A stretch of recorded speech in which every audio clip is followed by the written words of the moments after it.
Bienvenidos a la asignatura Grupos de Poder, Negociación y Conflicto de la Licenciatura en Ciencias Políticas y Administración Pública que se imparte en la Facultad de Ciencias Políticas y Sociales de la Universidad Nacional Autónoma de México. Durante este periodo revisaremos 4 unidades: consideraciones teóricas en torno a los grupos de poder, el poder como factor central en el ejercicio de la política, el circuito de la negociación política y el manejo de los conflictos, y reflexiones en torno a los grupos de poder en México.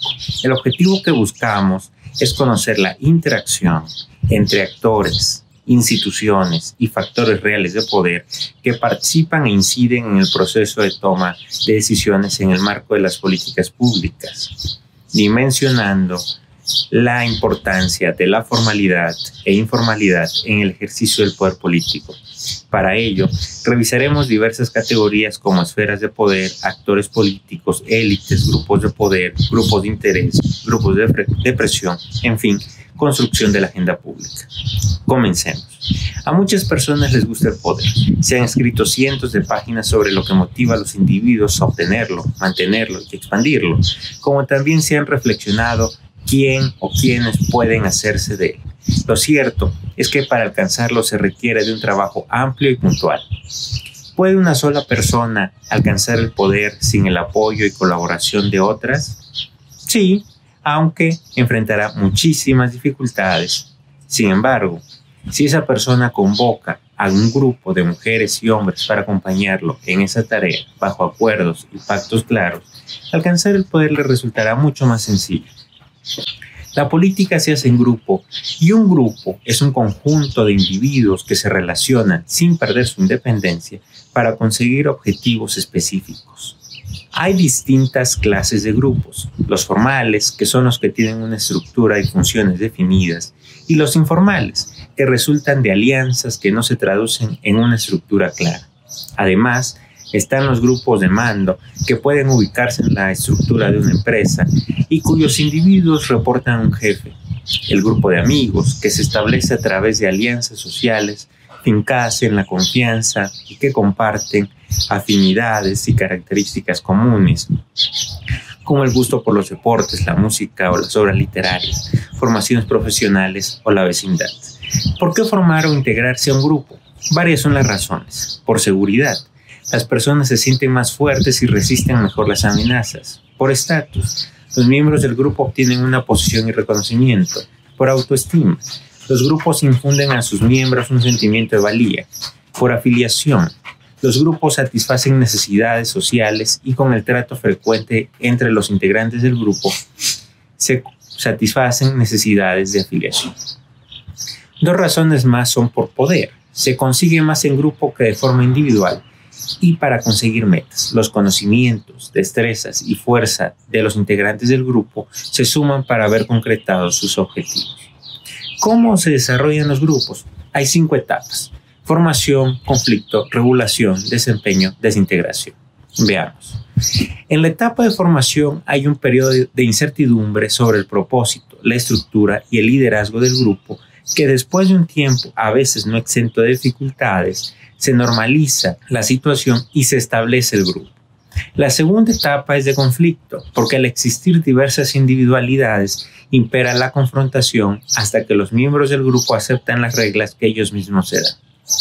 En la etapa de regulación se establecen relaciones estrechas y el grupo mantiene su cohesión, despertando un señalado sentido de identidad. La cuarta etapa es la de desempeño, en donde se registra que el grupo es completamente funcional y las personas que lo integran, sin duda, suman sus esfuerzos a la organización. Finalmente, la última etapa es la de desintegración, momento en el cual el grupo desaparece, ya sea por haber conseguido sus objetivos o por no haber satisfecho los intereses de sus miembros. Ahora bien, en la literatura politológica sobresalen 3 tipos de grupos: el de poder, el de presión y el de interés. El grupo de poder es un conjunto de personas o entidades privadas reunidas por un interés común que tiene poder e influencia en determinados sectores de la sociedad y utilizan dicho poder para forzar las decisiones del Estado a su favor. Este poder e influencia que tienen los grupos al que nos hemos referido viene de la notable concentración de riqueza, capital, prestigio, conocimiento e información. Ya lo dice el dicho, la información es poder.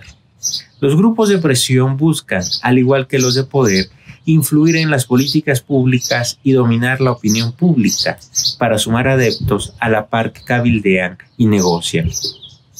El grupo de presión se fundamenta en la búsqueda del control indirecto del poder para obtener beneficios. Finalmente, el último grupo que nos corresponde conocer es el de interés. Algunos se refieren a estos como asociaciones voluntarias, pero esto acota el número de observaciones y reduce la capacidad de generalización de los resultados. La presión política es una condición que no es suficiente para clasificar a un actor como grupo de interés. Para ello, 3 elementos adicionales lo distinguen: que los grupos cuenten con una estructura estable en el tiempo, que las presiones ejercidas se den por medios no violentos y que no busquen responsabilidades gubernamentales.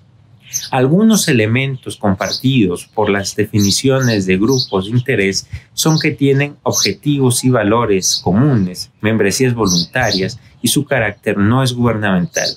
Autores como Lapa Lombara, Truman, Walker, entre otros, han señalado esto. Recordemos que es muy importante tener claro lo que los conceptos dicen y los integrantes de la comunidad científica, como ustedes, no pueden dar por sentado que todas y todos comprenden lo mismo. Los miembros de los diversos grupos mencionados pueden ser considerados como una élite. Esta palabra originalmente significa el conjunto de los mejores de la sociedad. Hacia el siglo XVII adquirió un sentido de índole comercial, ya que servía para nombrar los bienes poseedores de una calidad especial. Un siglo más tarde, en el XVIII, la palabra empezó a utilizarse para designar a grupos sociales reducidos. El concepto élite, como ahora lo conocemos, surgió en el siglo XIX como un intento desde las ciencias sociales y el lenguaje para explicar las nuevas relaciones de poder que estaban apareciendo en las sociedades. Fue en Italia donde el desarrollo conceptual tuvo su asiento. Gaetano Mosca, primer teórico de la élite y fundador de la escuela elitista, y Vilfredo Pareto, responsables de la difusión mundial del concepto y de la teoría de la circulación de las élites, destacaron que en los grupos sociales aparecía de forma constante a lo largo de la historia una clase minoritaria dirigente que monopolizaba en todas sus formas las relaciones estatales de poder hasta que dicha clase era desplazada por otra.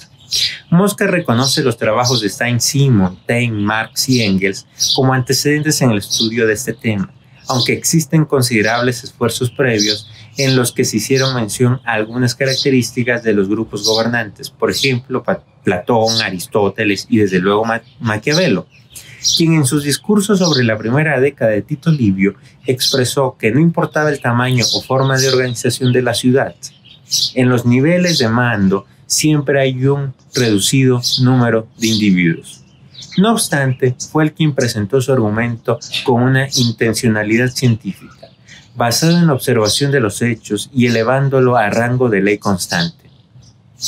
Quienes abrazan la teoría elitista expresan que al examinar la historia de las sociedades es posible encontrar esa constante. Una minoría ostenta la capacidad de dominación del resto de los sujetos. Sin embargo, la influencia en el siglo XXI de los superricos en el proceso de designación altera la esencia de la democracia. Ellos, los pocos, pueden expensar gastos de publicidad, investigación y asesoría, movilización, en fin, financiamiento de campañas para favorecer a sus allegados en detrimento de la decisión original del pueblo. Nos vemos en la siguiente cápsula.